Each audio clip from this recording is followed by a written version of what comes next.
Boy, toilet on the side of the street. Last night the water fire, night moonshine. No fish. What's supposed to matter, Uncle Woods? It's the only dialect in the United States. When you play it for people from outside of the United States, England do not identify it as an American dialect.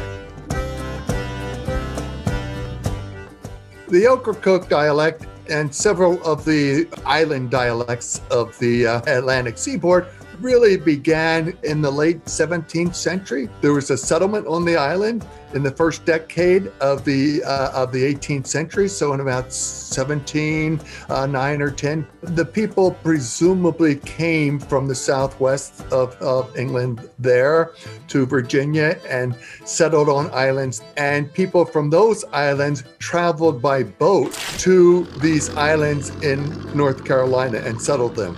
Once they settled them, of course, they had no way to access the mainland other than by boat, which is still the case. And so it was isolated for centuries.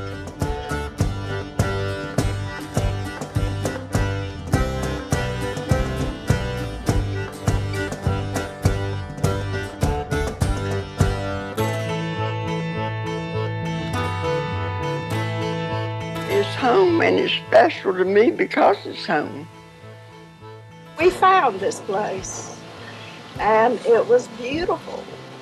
Ocracoke's quite simply a magical place. So they maintained a fairly isolated and independent existence. And in that context, the original dialect was perpetuated and strengthened.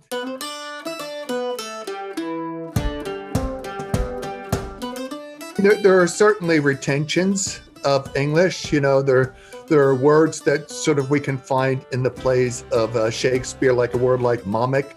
Mama, oh, that means when somebody gets you playing and they get hold of you and they're mad at you about something in the game, and they, try to shake you up a little bit. They want to box with you. Mamic's like to irritate somebody or tickle somebody, There are also things that they've simply created. In the United States, we play a game hide and seek. Well, on Ocracoke, the term is called me-honky, because when they're hiding, what they do is they imitate the sound of a goose. Me-honky, me-honky. Just hiding and finding it and running through the bushes and hide somewhere else. Hollering, me-honking, they know you wherever you are. Where they got that name now, I don't know. It's really just another name for sort of like hide and seek, except you choose team. When we first got there, the term for outsider was dingbatter. They're the ones you see riding around the road in the middle of the road on a bicycle. And the two of them, you'll see there's a couple. And a whole string of cars behind them. They're right in the middle of the road, right down the middle of the road. They're dingbatter. Where did they get dingbatter? As it turns out, up until the early 1970s, the term for outsider was foreigner or stranger, okay? Now, in 1972, they got television for the first time.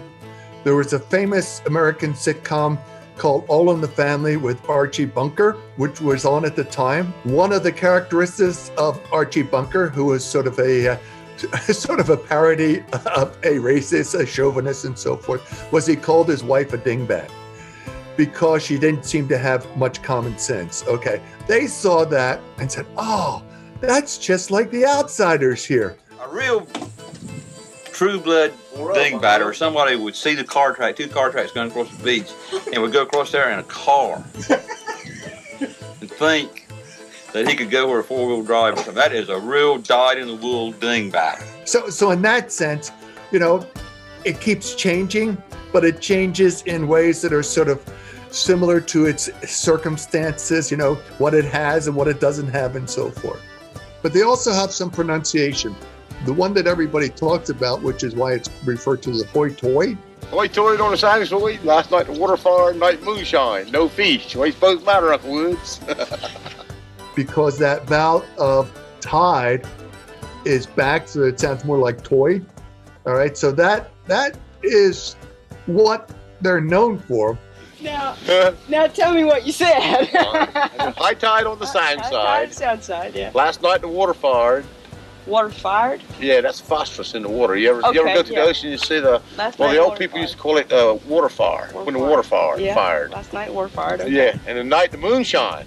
And the night the moonshine, so they had, one night they had a water fire against them, the next night they had a moonshine to get them. Usually couldn't catch too much on bright nights, when the nights are bright, you don't catch much fish, so. I see.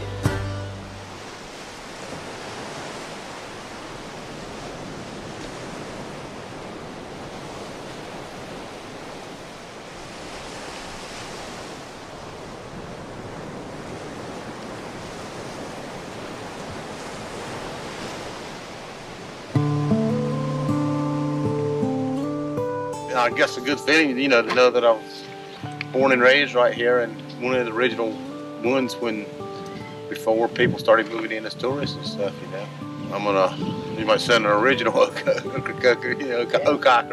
The only real status is whether you're a native, that is, they call them Oakockers, in which case you can follow your lineage back into the 1700s. Sort of if you've just been there, 2-3 generations, you're not a real Oakocker.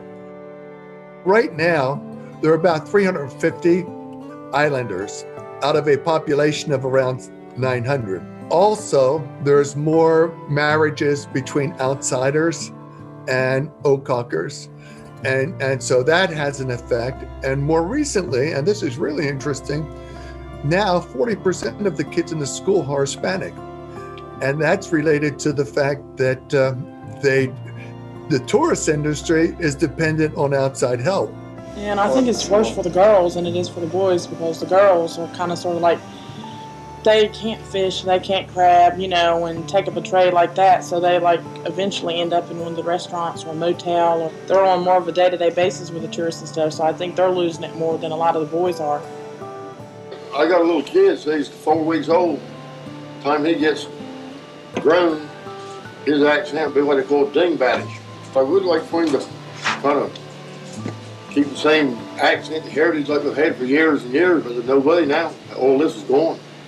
What do you think? The only way it could be preserved if you fellas put it on tape. Yeah, there's a lot of new people, coming in and everything, and it's changed a lot in the last few years. In the last 20 years, most of it's been lost.